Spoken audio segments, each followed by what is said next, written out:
Hello दोस्तों, नमस्कार। आप सभी का हमारे चैनल डियर मनोज गुरुज में स्वागत है। चैनल को सब्सक्राइब कर लीजिए। जो भी दिल्ली पुलिस की तैयारी कर रहे हैं, रेलवे, बैंक, एसएससी, राजस्थान पटवारी की तैयारी कर रहे हैं, उनके लिए हम बेहद महत्वपूर्ण सेशन डेली लेकर के आते हैं। लगभग आधे घंटा 40 मिनट का होता है। सारे टॉपिक हम बहुत अच्छे तरीके से क्लियर करवा रहे हैं। कुछ भी ऐसा नहीं है ताकि आपको रटना पड़े, बस हम इस तरीके से पढ़ा रहे हैं ताकि एक बार अगर आपने समझ लिया तो आप कोई भी क्वेश्चन चुटकियों में हल कर सकते हैं। ठीक है ना। आपको रटने की ज़रूरत नहीं है, फालतू के फॉर्मूले रटने की ज़रूरत नहीं है। हम बस ओनली कंसेप्ट के माध्यम से पढ़ा रहे हैं। तो आज हम पढ़ेंगे डिस्काउंट के अंदर उस तरीके के क्वेश्चन, जैसे चीनी की रेट में कमी हो जाती है तो यदि मान लो चीनी की रेट में 25% कमी हो गई तो उससे 5 किलो चीनी अब खरीदी जा सकती है ज़्यादा, 5 किलो अब ज़्यादा खरीदी जा सकती है। या फिर मान लो चीनी के मूल्य में जो है बढ़ोतरी होगी तो अब 2 किलो चीनी कम खरीदी जा सकती है। तो पहले चीनी का क्या भाव था, अब चीनी का क्या भाव है। इस तरीके के जो क्वेश्चन हैं परसेंटेज में भी आते हैं लगभग, लेकिन मैं इनको डिस्काउंट में ले रहा हूँ। तो ऐसे क्वेश्चनों को आपको करना है। ठीक है। तो इस तरीके के क्वेश्चन को हम बहुत ही प्यार से समझने वाले हैं। समझिए, आज का पहला क्वेश्चन आपके सामने ये रहा। चीनी का मूल्य 20% कम हो जाए तो कोई व्यक्ति 100 रुपये में 2 किलो चावल अधिक खरीद सकता है। सॉरी, यहाँ भी चीनी है। तो चीनी का कम होगा तो चावल अधिक कैसे खरीदेगा। चीनी का मूल्य 20% कम हो गया तो 100 रुपये में 2 किलो चीनी अधिक खरीद सकता है। तो चीनी का घटा हुआ मूल्य क्या है? चीनी का घटा हुआ मूल्य है, यहाँ भी चावल लिख दिया मैंने। चीनी का घटा हुआ मूल्य बताओ। तो देखो, पहले क्या मूल्य था और बाद में क्या मूल्य हुआ। 20% की कमी होगी तो बाद में जो मूल्य है ना वो घटा हुआ मूल्य है। तो देखो 20% की कमी होगी। किसकी कमी होगी? 20% की। 20% का मतलब क्या होता है? 1/5। मतलब जब पहले 5 रुपये किलो था तो अब कितना हो गया? 1 की कमी, मतलब 4 रुपये किलो। 1 की कमी हो रही है। 20% का मतलब 1/5, मतलब पहले 5 रुपये किलो था तो अब हो गया 1 कम, मतलब 4 रुपये किलो। मूल्य में कमी हो रही है। ठीक है ना। तो देखो मूल्य कितना था पहले था 5 और अब कितना हो गया? 1 की कमी अर्थात 4। समझ में आ गया मूल्य। आगे देखिए, 2 किलो चीनी अधिक खरीद सकता है। तो आपको पता है कि यदि रुपये फिक्स हों, कहने का मतलब ये है, जैसे मान लो आपके घर वाले आपको 500 रुपये का नोट दे करके भेजें। ठीक है। 500 रुपये का नोट दे करके भेजेंगे। जब 500 रुपये का नोट दे करके भेजेंगे और आपको कोई बुक लानी है, वो 100 रुपये की बुक है, तो वैसी आप बुक लेकर के आएंगे 5। कितनी बुक लेकर के आएंगे? 5। 100 रुपये वाली बुक है वो आप 5 लेकर के आएंगे जब 500 का आपको नोट दिया जाता है। लेकिन बुक अब हो गई है 80 की। कितने की? 80 की। ठीक है। तो अब जब बुक मान लो एक सेकंड 125 की मान लो, 125 की। ठीक है। 125 की है तो अब हो गई बुक कितनी? 4। पहले बुक थी 5, अब हो गई बुक 4। लेकिन अब देखो, ये तो होगी मात्रा। मात्रा का मतलब बुक की राशि। बुक कितनी है? पहले 5 बुक थी और अब कितनी बुक आती है? 4 बुक। रुपए वही 500 हैं, लेकिन देखो पहले जो मूल्य था ना वो देखो उल्टा आएगा। पहले 4 का था और 5 का, क्योंकि ये देखो पहले कितने का था? 100 का, और ये कितना था बाद में? कितने का हुआ? 125 का। 25 से काटेंगे ये 4 आ गया और 25 से काटेंगे ये 5 आ गया। कहने का मतलब ये है, जब रुपए फिक्स हो, सेम उसी रुपयों के अंदर पहले काम कर रहे थे और बाद में भी उन्हीं रुपयों के अंदर काम कर रहे हैं, तो मूल्य यदि 4-5 का है तो मात्रा 5-4 की होगी। कहने का मतलब यदि रेट 4:5 की है, उनकी जो कीमत है वो 4:5 में है, तो सामान जो हम खरीदेंगे वो 5:4 के अंदर मिलेगा। समझ गए? ये मैं आपको समझाना चाह रहा हूँ। कहने का मतलब ये है, यहाँ देखो, यहाँ जो चीनी है उसका रेट जो है, उसकी जो कीमत है वो पहले 5 रुपये किलो थी, बाद में 4 रुपये किलो हो गई। तो मात्रा का मतलब ये है कि अब 4 किलो खरीद सकता है, पहले 5 किलो खरीद सकता था। नहीं, अब पहले 4 किलो खरीद सकता था, अब 5 किलो खरीद रहा है। समझ गए? इसका उल्टा हो जाएगा। मूल्य 5:4 है तो मात्रा हो जाएगी 4:5, क्योंकि पहले भी 100 रुपये की खरीद रहा था और अब भी 100 रुपये की खरीद रहा है। मैंने ये बताया कि जब रुपये वही हो, उन्हीं रुपयों के अंदर काम किया जा रहा है, तो मूल्य का जो उल्टा अनुपात होता है, 5:4 है, ये हो गया 4:5। क्या हो गया? मात्रा का अनुपात। ठीक है। अब देखो, यहाँ 1 किलो अधिक खरीद रहा है, हमारे अनुसार क्या हो रहा है? 1 किलो ज़्यादा खरीद रहा है। ज़्यादा खरीद रहा है ना। पहले 4 खरीदता था, बाद में जब सस्ती हो गई 20% तो 5 खरीदने लग गया। लेकिन ये कह रहा है 2 किलो चीनी अधिक खरीद सकता है। हम कह रहे हैं 1 किलो, ये कह रहा है 2 किलो। तो ये कह रहा है 2 किलो, मतलब कितना? 2 गुना। कितना गुना? 2 गुना। तो इसको भी 2 गुना कर देंगे तो अब तो खरीद रहा है 10 किलो और पहले खरीदता था कितना? 8 किलो। समझ गए? जब मूल्य कम नहीं हुआ था तब 8 किलो खरीदता था, और अब जब मूल्य कम हो गया तब 10 किलो खरीद रहा है। अब 10 किलो खरीद रहा है, लेकिन रुपए 100 रुपए की 10 किलो खरीद रहा है, तो 10 का भाग देंगे तो 10 रुपए किलो। समझ में आ गया? 10 रुपए किलो। यदि पहले वाला भाव पूछता तो 100 रुपए में 8 किलो खरीद रहा था, तो 100 में 8 का भाग देंगे तो 12.5 रुपए किलो। ठीक है, इस तरीके से आपको करना है। ये तो हो गया मूल्यकार, ये हो गया मात्रक। ऐसे क्वेश्चन हम 4-5 और लेते हैं, पैसेंस बना के रखिए। उनको जब आप देखेंगे इसी तरीके से हम हल करेंगे तो आपको बिल्कुल एकदम क्लियर समझ में आ जाएगा। ठीक है ना? देखिए यहाँ पर क्या था, रुपए 100 ही है पहले भी बाद में भी, लेकिन 1 किलो हमारे अनुसार अधिक खरीद रहा है, लेकिन क्वेश्चन कह रहा है 2 किलो 2 गुना, तो इसको भी 2 गुना कर देंगे, इसको भी 2 गुना कर देंगे। ये 8 किलो हो गया, 10 किलो, 10 किलो हो गया 100 रुपये का, तो 10 का भाव हो गया। यहाँ 100 रुपये का 8 किलो हो गया तो 12.5 का, तो मतलब पहले 12.5 का भाव था, अब 10 रुपये किलो का भाव हो गया। ठीक है ना? तो अब देखिए नेक्स्ट क्वेश्चन, उसमें अच्छे से और क्लियर हो जाएगा। देखो, चावल के मूल्य में 20% की कमी होने से एक व्यक्ति 385 रुपये में 3.5 किलो, अब कमी हो गई तो सीधी सी बात है सामान तो ज़्यादा आएगा। जब भाव गिर गया, रेट गिर गई, तो सीधी सी बात है उन्हीं पैसों में सामान ज़्यादा आएगा, तो उन्हीं 385 रुपये में 3.5 किलो चावल और खरीद लेता है। तो चावल का प्रारंभिक मूल्य प्रति किलोग्राम है, मतलब पहले क्या था बाद में क्या होगा, तो पहले वाला निकालना है कि प्रारंभिक क्या है, और कमी होने के बाद क्या हो गया, वो बाद का हो गया। ठीक है? तो चावल के मूल्य में 20% की कमी, 20% का मतलब होता है 1/5। 5 अगर रुपए किलो पहले था तो 1 रुपये की कमी हो गई, 4 रुपये किलो हो गया मूल्य। ठीक है ना? तो मूल्य देखो, मूल्य क्या हो गया, 5:4। ठीक है? और मात्रा कितनी हो जाएगी आपको पता है, पैसे फिक्स है। पहले भी 385 में खरीदता था, जितना भी खरीदता था, लेकिन अब की बार 385 में पहले जितना खरीदता था उससे 3.5 किलो एक्स्ट्रा खरीद रहा है। तो ये देखो, ये कितना हो गया, 4:5। समझ में आ गया? पैसे वही हैं तो मूल्य 5:4 है, तो मात्रा हो जाएगी 4:5। ठीक है? तो हमारे अनुसार 1 किलो अधिक खरीद रहा है, पहले 4 खरीदता था, बाद में 5 खरीद रहा है। कितना खरीद रहा है? 1 किलो अधिक, लेकिन ये कह रहा है 1 नहीं 3.5 किलो अधिक खरीद रहा है। 1 की वैल्यू कितनी है? 3.5। 1 की वैल्यू 3.5 है, मतलब 3.5 गुना हो रहा है, तो 3.5 गुना हो रहा है, तो इसको भी 3.5 गुना कर देंगे। अब इसको 3.5 गुना करेंगे, करो 4 को 3 से गुना, 4 × 3.5, ये लो 140, मतलब 14 किलो। कितना? 14 किलो, तो ये हो गया। और 35 × 5, ये लो 17.5 किलो, ये हो गया। ठीक है ना? तो अब देखो, पहले खरीदता था उन्हीं 385 रुपये के अंदर 14 किलो, और अब खरीदने लगा है उन्हीं 385 रुपये में 17.5 किलो। देखो 3 किलो एक्स्ट्रा हो गया ना, 3.5 किलो एक्स्ट्रा हो गया ना, 14 और यहाँ 17.5, 3.5 किलो एक्स्ट्रा हो गया। तो अब देखो, चावल का प्रारंभिक मूल्य प्रति किलोग्राम है, तो पहले 14 किलो खरीदता था, कितने रुपए में खरीदता था? 385 रुपये में। यदि आप 14 किलो सामान खरीदेंगे तो 385 में 14 का भाग देने से हमें 1 किलो का भाव प्राप्त हो जाएगा। ठीक है ना? अब देखो, 7 दूनी 14, 7 पंजे 35 और 7 पंजे 35, 55 में दो, 27 दूना 54, 27.5, 27 रुपये 50 पैसे। कितना? 27 रुपये 50 पैसे। समझ में आ गया? इस तरीके से आपको करना है। मैंने आपको बताया जब पैसे फिक्स हों, रुपए वही हों, तो क्या करना है, जो आपका रेट है, मूल्य है, उसका उल्टा अनुपात हो जाएगा मात्रा का। ठीक है? क्वांटिटी का।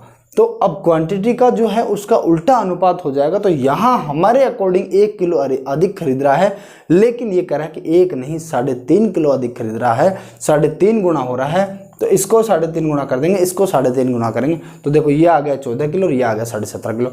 ऑटोमेटिक 3.5 किलो अधिक खरीद रहा है। तो यहाँ 385 में कितना? 14 किलो खरीद रहा है, 14 का भाग देंगे तो पता चल गया 27.5 रुपये किलो खरीद रहा है। जब यहाँ पूछे बाद वाला पूछता है तो 385 में 17.5 का भाग दे देंगे तो हमें पता चल जाएगा कि बाद में क्या रेट है। ठीक है ना? तो इस तरीके से आपको ये पढ़ना था। बहुत ही अच्छा क्वेश्चन है, बहुत प्यारा क्वेश्चन है, समझ में आ गया होगा। ठीक है ना? ऐसे 2-4 क्वेश्चन और करते हैं, देखो मजा लीजिए। देखो, जब अंडों के मूल्य में 20% की कमी हो जाती है तो व्यक्ति 40 रुपये में 20 अंडे अधिक खरीद लेता है। देखो, पहले 40 में जितने खरीद रहा था, अब की बार भी 40 रुपये के खरीद रहा है, लेकिन अब की बार जितने पहले खरीद रहा था उससे 20 अंडे एक्स्ट्रा खरीद रहा है। तब घटा हुआ मूल्य प्रति अंडा है। घटा हुआ मूल्य प्रति अंडा है, इसका मतलब ये है कि पहले जो भाव था वो क्या है वो हमें नहीं बताना, अब जो हो गया घटने के बाद वो क्या रेट है, वो क्या दर है, वो हमें निकालना है। ठीक है ना? तो अब देखिए क्वेश्चन को, जब अंडों के मूल्य में 20% कमी हो जाती है, 20% का मतलब होता है 1/5। कमी की बात आए तो ऊपर वाला, वृद्धि की बात आए तो ऊपर वाला।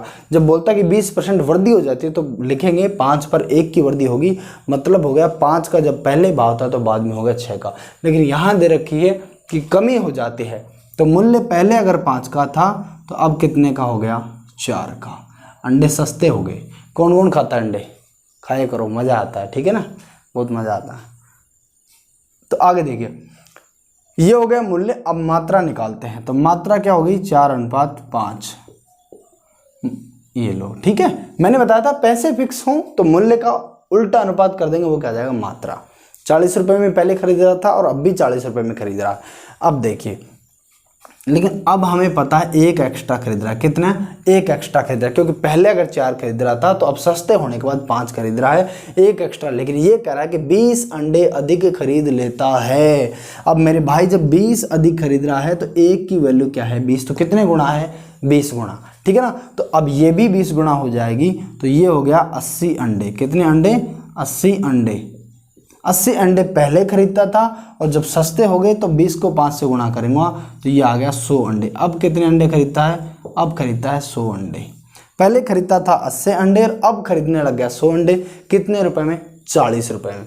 अब देखिए, तो अब पूछ रहा कि घटा हुआ मूल्य प्रति अंडा, तो घटा हुआ मूल्य ये है कि 100 अंडे खरीद रहा है। अब 100 अंडे खरीद रहा है लेकिन 40 रुपए में खरीद रहा है। कितने में, 100 अंडे, ये लो 40 रुपए में 100 अंडे, 40 रुपए में 100 अंडे। अब एक अंडा कितने का, तो इसको पैसे में बदल लीजिए, पैसे में बदलो, 40 रुपए के 100 अंडे, तो एक अंडा हो गया 40/100 रुपए का। लेकिन अब ये देखो 40/100 भाग देंगे, पॉइंटों में जा रहा है, तो इसको मैं 100 से गुणा कर देता हूँ ताकि ये पैसे में बदल जाए। तो पैसे में बदलेंगे तो 100 से 100 कट जाएगा और आंसर आ गया 40 पैसे। कितने पैसे, 40 पैसे। अब जो है रेट वो हो गई है मेरे भाई 40 पैसे, ठीक है। जब इसका निकालना हो तो ये देखो, ये 40 रुपए में कितने, 80 अंडे, 100 से गुणा कर दीजिए, भाग देंगे 40 में से का, 2 बार 2 को काटेंगे 50 से, 50 पैसे। पहले क्या था रेट, 50 पैसे का, अब कितने का हो गया, 40 पैसे का। तो ये पूछता कि प्रारंभिक मूल्य ज्ञात कर दीजिए तो 50 पैसे, घटा हुआ मूल्य ज्ञात कर दीजिए तो 40 पैसे। इस तरीके से आपको करना है। मैं आपको बड़े प्यार से समझा रहा हूँ। ऐसे क्वेश्चन आते हैं, लड़का देख के थोड़ा टेंशन में आ जाता है। मैं इसको बिल्कुल ईजी वे में आपको एकदम एक्सप्लेन कर दे रहा हूं ताकि आपको कोई दिक्कत नहीं आए, ठीक है। तो इसको देखिए, पढ़िए, मज़ा लीजिए। चैनल को अभी तक सब्सक्राइब नहीं किया तो कर लीजिए। अपने दोस्तों के साथ वीडियो को एक बार शेयर कर दीजिए यदि मज़ा आ रहा हो तो, ठीक है। देखो नेक्स्ट क्वेश्चन, देखो चावल के मूल्य में 2% की कमी हो जाती है। कितने की कमी हो जाती है, 2% की कमी हो जाती है। जिस धनराशि से पहले 49 किलो चावल खरीदा जा सकता था उससे अब कितना चावल खरीदा जा सकेगा। अब देखो क्वेश्चन में क्या है, इस क्वेश्चन में फ़र्क क्या है, पिछले क्वेश्चन की तुलना में इसमें क्या डिफरेंस है। इसमें अंतर ये है कि ये कह रहा है जिस धनराशि से पहले 49 किलो चावल खरीदा जा सकता था अब उससे कितना खरीदा जा सकता है। इसका मतलब ये है कि पहले भी वही धनराशि थी और अब भी वही धनराशि है, पैसे वही है, ठीक है ना। लेकिन पहले उस धनराशि से 49 किलो खरीदा जा सकता था और अब कितना खरीदा जा सकेगा, वो बात है। देखो तो चावल 2% का मतलब होता है 2/100, 2 से काटेंगे ये हो गया 1/50, ठीक है। अब यदि वृद्धि हो रही है मूल्य में तो 50 से 1 बढ़ जाएगा 51, कमी हो रही है मूल्य में तो 50 से 1 कम हो जाएगा 49। 2% की कमी हो जाती है तो मूल्य हो गया 50 से कितना, 1 की कमी 49। पहले मूल्य 50 था, बाद में मूल्य हो गया 49। अब देखो मूल्य ये है, पैसे वही है, तो मात्रा हो जाएगी यहाँ 49 और यहाँ 50। यहाँ तक कोई दिक्कत नहीं। आगे देखिए, जिस धनराशि से पहले 49 किलो चावल खरीदा जा सकता था उससे अब कितना खरीदा जा सकेगा। तो मेरे भाई देखो, जिस धनराशि से पहले 49 किलो खरीदा जा सकता था सीधा 49 ही हमारे पास आ रहा है और क्वेश्चन में भी 49 ही दे रखा है। तो यहाँ अब हम बता देंगे कि अब उस धनराशि से 50 किलो खरीदा जा सकता है। कितना खरीदा जा सकता है, 50 किलो, क्योंकि 49 हमारे पास आ रहा है, 49 क्वेश्चन में दिया हुआ है। तो ये देखो, ठीक है ना। तो अब उस धनराशि से कितना खरीदा जा सकता है, 50 किलो। ये क्या हो गया आपका आंसर, समझ में आ गया। इस तरीके से आपको करना है, बहुत बारीकी को ध्यान में रखते हुए। काफ़ी प्यार से आपको चीज़ें पढ़ाई जा रही है, इसी तरीके से पढ़ाई जाएंगी। चैनल को सब्सक्राइब कर लीजिए, लाइक कर दीजिए वीडियो को और एक अच्छा सा कमेंट कि आपको समझ में आ रहा है कि नहीं आ रहा है, ताकि हमें पता चलता रहे कि हम जो कर रहे हैं वो बेस्ट है या फिर गुड है या एक्सीलेंट है, जो भी है। ठीक है, तो देखिए नेक्स्ट क्वेश्चन। देखिए क्वेश्चन को, काफ़ी अच्छा क्वेश्चन है। SSC CGL tier second mains में आया हुआ 17 फरवरी 2018 को। अब देखो, यदि आपने हमारे पूरे वीडियो देखे हैं पीछे वाले, जो भी हमने 5-6 वीडियो हमारी आ चुकी है डिस्काउंट की, वो अगर सारी वीडियो आपने देखी है तो आपको यहाँ कोई दिक्कत नहीं आने वाली है। ठीक है, तो देखिए, किसी वस्तु का विक्रय मूल्य 816 रुपये। विक्रय मूल्य क्या है? 816 रुपये। 3 चीज़ें होती हैं, मैंने आपको बताया, अंकित मूल्य, विक्रय मूल्य और क्रय मूल्य। ये 3 ही चीज़ें होती हैं, इसके अलावा डिस्काउंट में कुछ है ही नहीं। अंकित मूल्य, विक्रय मूल्य और क्रय मूल्य, इनको अगर आप अच्छे से समझ गए फिर आपको कोई भी क्वेश्चन में दिक्कत नहीं आएगी। किसी वस्तु का विक्रय मूल्य 816 रुपये, कितना है? 816 रुपये है। ये लो 816 हो गया। यदि उस पर 15% छूट दी जाती है, ये विक्रय मूल्य 816 तब है जब 15% छूट दी जाती है। कितनी छूट दी जाती है? 15%, मतलब अंकित मूल्य का 85% ये है। ठीक है ना, छूट अंकित मूल्य पर दी जाती है और जब छूट 15% दी जाती है तब विक्रय मूल्य कितना है? 816। आगे देखिए, यदि 25% छूट दी जाए तो विक्रय मूल्य क्या होगा? यदि 25% छूट दी जाए तो विक्रय मूल्य क्या होगा? कहने का मतलब अंकित मूल्य का जो है वो 85% ये है, तो 75% क्या होगा? समझ में आ गया? क्योंकि ये कह रहा है कि विक्रय मूल्य 816 है यदि उस पर 15% छूट दी जाती है। अंकित मूल्य पर जब 15% छूट दी जाती है, अर्थात ये है कि अंकित मूल्य का 85% 816 है। ये कह रहा है कि यदि 25% छूट दी जाए तो विक्रय मूल्य क्या होगा? कहने का मतलब अंकित मूल्य का 75% क्या होगा? तो देखो 816 क्या है? 816 किसकी वैल्यू है? ये है 85 की, तो 75 की वैल्यू क्या होगी? जिसकी वैल्यू निकालनी हो उससे हमेशा गुणा करते हैं, ये लो, और जिसकी वैल्यू दी हुई हो उससे भाग देते हैं। 816 85 की वैल्यू दी है, 85 से भाग देंगे और निकालना है 75 की वैल्यू, तो 75 से गुणा कर देंगे। अब देखिए, काटो, 5 से काटेंगे तो ये लो, 5 से कम 5 और 5 25, 5 से कम 5 और 5 7 35। 17 से काटो, 17 34, 17 51, 17 चौक 68, 68 12, 136 बच गया। कितना बच गया? 68 गुणितर 70 और 10 80, तो ये हो गया 136। 136, तो अब देखो इसमें भाग जा रहा है, तो देखो पीछे 7 है, 7 को 1 से गुणा करेंगे तो 7 आएगा, 2 से करेंगे तो 14 का 4 आएगा, 3 से करेंगे तो 21 का 1 आएगा, 4 से करेंगे 28 का 8 आएगा, 5 से करेंगे 35 का 5 आएगा, 6 से करेंगे 6 7 42 का 2 आएगा, और 7 से करेंगे 7 7 49 9 आएगा, 8 से गुणा करेंगे जब 7 को पीछे से तो 56 का 6 आएगा। तो कहने का मतलब इसका भाग कितने बार जा रहा है? 8 बार जा रहा है। ठीक है ना, ये देखो, क्योंकि 7 8 56 का 6 हासिल 5, 7 एकम 7 और 7 और 5 कितना? 12, सॉरी यहाँ बच रहा 126। तो ये हो गया कितना? ये हो गया 17 अंटे, ये लो 126। ठीक है ना, देखो 17 अंटे 8 5 13, सॉरी 136। ठीक है ना, तो 17 अंटे कितना हो गया? 136। तो 48 बार कट गया। ये काटने में छोटी मोटी गलती हो जाती है, वो मैटर नहीं करती। मैटर ये करता है कि आपका मेथड जो है क्वेश्चन को सोल्व करने का, वो टेक्निक किस तरीके का है, वो किस लेवल का है। ठीक है ना, तो ये कट गया 48 बार। तो 48 को गुणा कर दो 45 से, तो 48 इंटू 45। तो देखो 48 को जब 10 से करेंगे तो 480 और 5 से करेंगे तो 240। या तो आप 48 को डायरेक्ट 15 से गुणा कर लो, या पहले 10 से करेंगे तो 480, 5 से करेंगे मतलब 480 का आधा, तो कितना हो गया? 240। जोड़ो, 8 4 12 का 2 हासिल 1 4 2 6 और 1 7, कितना? 720 रुपये। 720 कहाँ है? ये रहा 720। ठीक है, तो देखो B option is the right answer.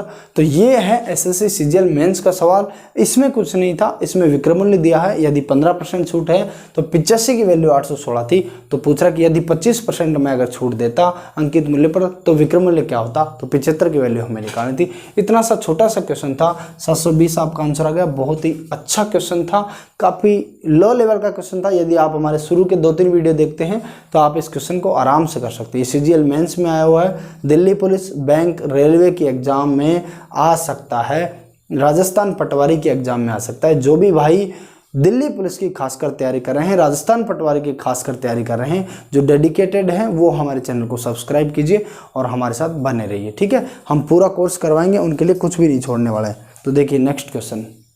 देखिए काफी अच्छा क्वेश्चन है। कोई विक्रेता कोई वस्तु को अंकित कीमत से 5% कटौती पर बेचता है, इसका मतलब है 5% क्या है, डिस्काउंट।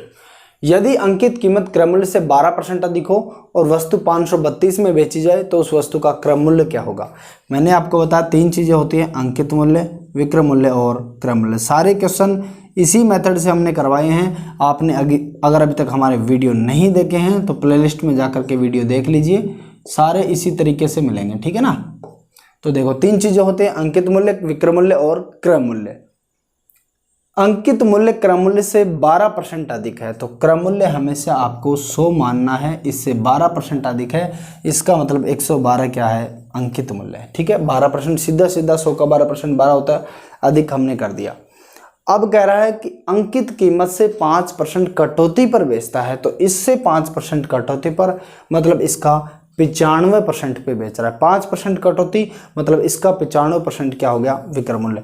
तो 112 का 95%, तो 95 बटा 100 को मैं सीधा 19 बटा 20 लिख रहा हूँ, 5 से काट करके, ठीक है ना। 95 बटा 100 को 5 से काट के सीधा 19 बटा 20 लिख रहा हूँ।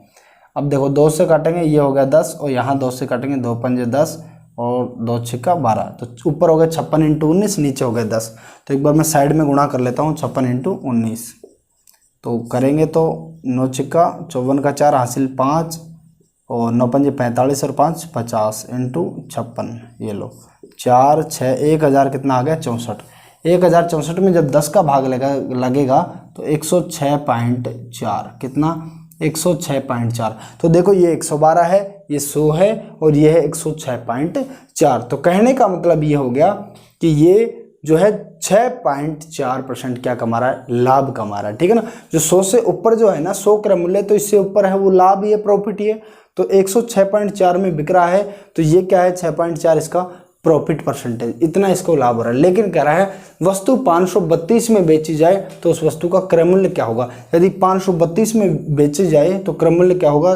तो कहने का मतलब ये है कि 106.4 जो है ये इसका किसका मान है, 532 जो है इसकी वैल्यू, तो इसकी वैल्यू 100 की वैल्यू क्या होगी। तो 532 किसकी वैल्यू है, 106.4 की। हमें निकालना है क्रय मूल्य, तो 100 है क्रय मूल्य, 100 का देखो पॉइंट हटेगा तो ऊपर एक 0 चल जाएगा। जब 1064 को काटेंगे 5320 से तो कितने बार कटेगा, 5 बार। कितने बार, 5 बार। तो देखो गुणा करके देखो, 5 का 20, ये लो 5 का 20, 5 का 30, 5 का 20 की सुपर हासिल 2, 5 का 30 और 2 32 का 2 हासिल 3, 5 दाई 50 और 3 53, 5 बार कट रहा है ना। 5 को जब 100 से गुणा करेंगे तो कितना आ जाएगा, 500। तो क्रय मूल्य कितना हो गया, 500, ठीक है। इस तरीके से करना था आपको। ये भी क्वेश्चन बहुत आसानी से समझाया हमने, बहुत प्यार से समझाया। ऐसे ही होंगे सारे क्वेश्चन, चाहे मेंस का क्वेश्चन हो, चाहे प्री का क्वेश्चन हो, चाहे सीजीएल का क्वेश्चन हो, चाहे सीएचएसएल का क्वेश्चन हो, दिल्ली पुलिस, पटवारी, कोई टेंशन लेने की जरूरत नहीं। किसी भी एग्जाम का क्वेश्चन हो हम साले को फाड़ के रख देंगे। देखिए ये भी सीजीएल टायर सेकंड में 2016 के अंदर आया हुआ है, लेकिन कोई भी क्वेश्चन हो, टेक्निक एक है और उसको अगर आप अब अच्छे से प्रैक्टिस कर लेते हैं ना एक बार, फिर मज़ा आ जाएगा। फिर आपको कुछ करने की ज़रूरत नहीं है, फिर आप ऐसे ही बस चुटकियों में कर देंगे, ठीक है ना। तो बस ये समझिए टेक्निक क्या है, किस तरीके से हम सोल्व कर रहे हैं, क्या हमारा पैटर्न है, और बस पढ़ते रहिए, ठीक है। तो देखिए नेक्स्ट क्वेश्चन, देखिए बहुत ही प्यारा क्वेश्चन है। 1 लाख रुपए के बिल पर, एक बिल है वो 1 लाख रुपए का एक घर में आता है, आते ही मिलने वाली 40% कटौती, या तो उस पर 40% डिस्काउंट है, या तो उस पर 40% काट लीजिए और बाकी का भुगतान कर दीजिए, या 36% व 4% की 2 सतत कटौतियों का मतलब है पहले 36% फिर 4%, लगातार 2 कटौती हैं का अंतर है।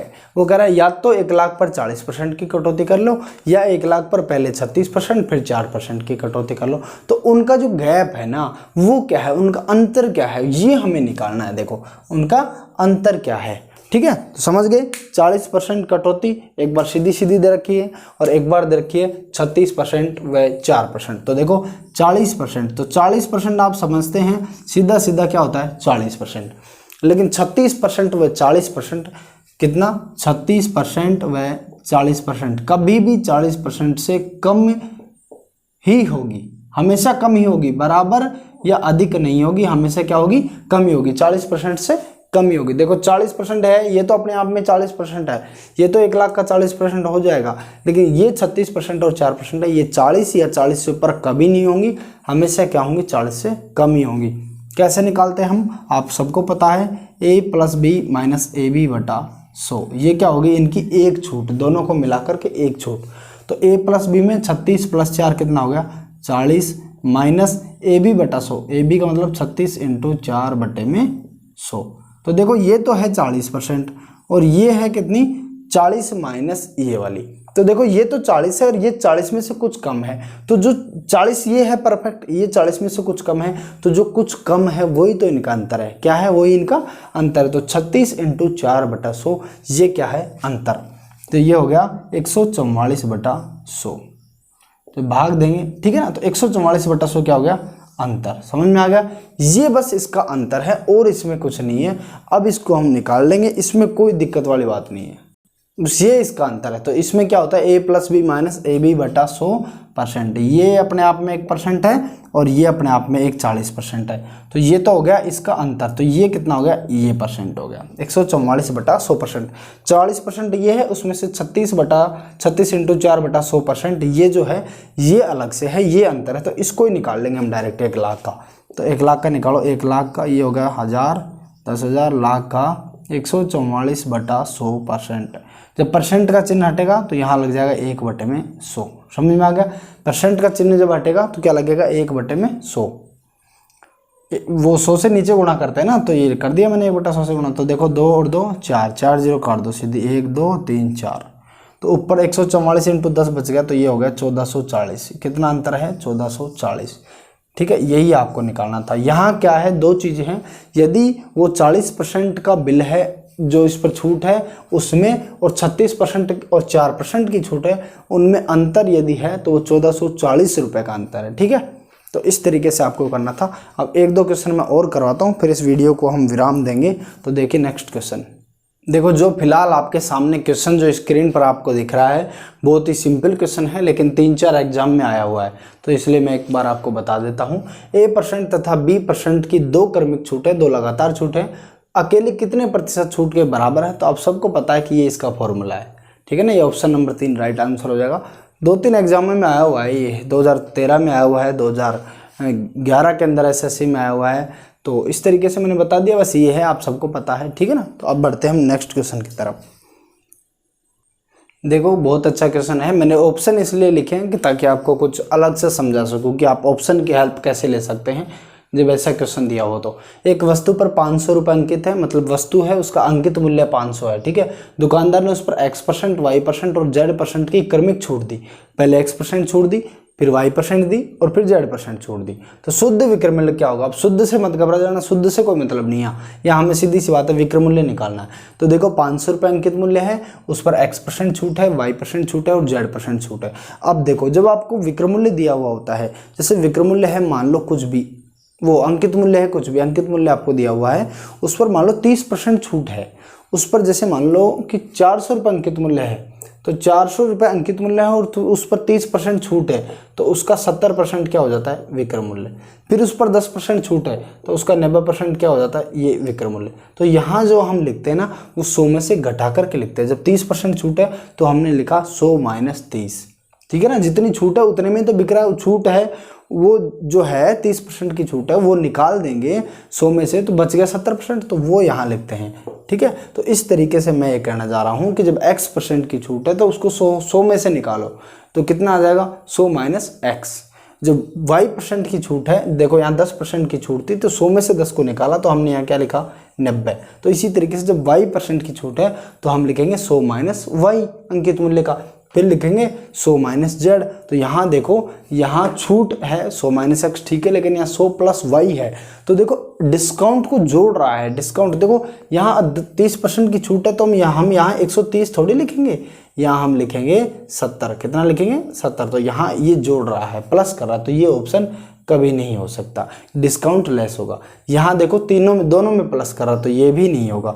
यहाँ भी देखो यहाँ प्लस कर रहा है, ये भी नहीं होगा। यहाँ तीनों में से घटा रहा है, तो ये आपका ऑप्शन क्या हो जाएगा, राइट आंसर, ठीक है, ये आपका ऑप्शन एकदम करेक्ट आंसर हो जाएगा। लेकिन अब ये तो हमने समझा ऑप्शन की सहायता से, अब हम इसको करके देखते हैं थोड़ा सा एक्सप्लेन। तो वो देखिए, वो अगर ये हो किस तरीके से रहा है, समझ गए ऑप्शन से कैसे करना है। अब हम करते हैं इसको विस्तृत रूप में, थोड़ा सा लेते हैं।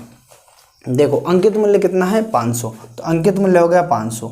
अब 500 रुपये अंकित मूल्य, इस पर छूट है, इस पर कितनी x% छूट है, तो ये हो गया 100 माइनस एक्स। फिर लिखेंगे y% छूट है तो 100 माइनस वाई। फिर लिखेंगे z% छूट है तो 100 माइनस जेड। बटे में कितना आ जाता है, तो देखो जब 500 पर अंकित मूल्य है उस पर 30% छूट होती है, कितनी 30%, तो हम उसको लिखते हैं 500 का 70%। फिर 10% छूट है तो उसको लिखते हैं 90%। फिर 40% है तो उसको लिखते हैं 60%।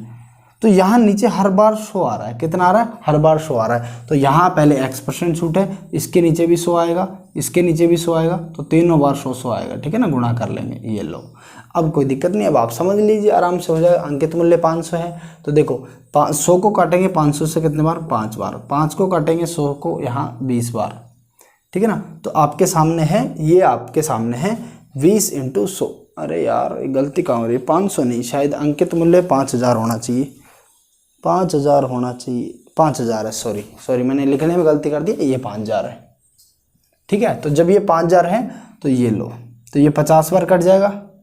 जब ये 50 बार कटेगा तो ये 2 बार कट गया, ठीक है ना, और 200 से गुणा होगा तो नीचे हो जाएगा 200। तो ऊपर बच गया 100 माइनस एक्स, 100 माइनस वाई और 100 माइनस जेड, और नीचे बच गया 2 × 100 मतलब 200, ठीक है। तो ये option number C right answer. लेकिन आप सबको पता है कि डिस्काउंट 100 में से घट करके उसका गुणा होता है अंकित मूल्य का, तब क्या निकलता है, विक्रय मूल्य। 500 रुपये 5000 रुपये अंकित मूल्य है, उस पर 40% छूट है, तो 500 का 60%, 500 गुणा 60/100 क्या होगा, विक्रय मूल्य। तो 5000 गुणा x% छूट है तो 100 माइनस एक्स बटे में 100, फिर y है तो 100 माइनस एक्स बटे में 100। तो इस तरीके से जब इसको सोल्व करेंगे, लेकिन हमें पता है कि जब डिस्काउंट है तो 100 में से घटा करके यहाँ लिखेंगे, लेकिन यहाँ जोड़ रहा है दोनों में, तो ये तो बिल्कुल नहीं हो सकता। डिस्काउंट जोड़ेगा कहाँ, जोड़ तो सकता ही नहीं, ठीक है ना, 100 में ऊपर, 100 से ऊपर तो कर ही नहीं सकता। तो ये हो गया, तो ये दोनों ऑप्शन हो नहीं सकते, ये वाला ऑप्शन हो नहीं सकता, ये वाला ऑप्शन हो नहीं सकता, तो सीधा ऑप्शन बच जाएगा ऑप्शन नंबर 3। तो हम इसी तरीके से पढ़ाते हैं, आप पढ़ते रहिए, मज़ा लेते रहिए। एक बात का ख्याल रहे, आपको अभी तक चैनल को सब्सक्राइब नहीं किया तो कर लीजिए, क्योंकि हम इसी तरीके के दमदार और मज़ेदार कमेंट वो जो है कंटेंट लेकर के आते रहते हैं, ताकि आपको मोटिवेशन मिले, आप अच्छे से पढ़ें। मैथ में आपको कोई प्रॉब्लम नहीं आएगी। यदि आप दिल्ली पुलिस की तैयारी कर रहे हैं, एसएससी की तैयारी कर रहे हैं, बैंक की, रेलवे की, पटवारी की, किसी चीज़ की तैयारी करो, आपको मैथ में कोई दिक्कत आने की नहीं है, क्योंकि हम उस तरीके से पढ़ाते हैं, ठीक है। तो धन्यवाद, बने रहिए और चैनल को सब्सक्राइब कर लीजिए, वीडियो को लाइक कर दीजिए, मज़ा आ रहा है तो एक कमेंट कर दीजिए, ठीक है। धन्यवाद।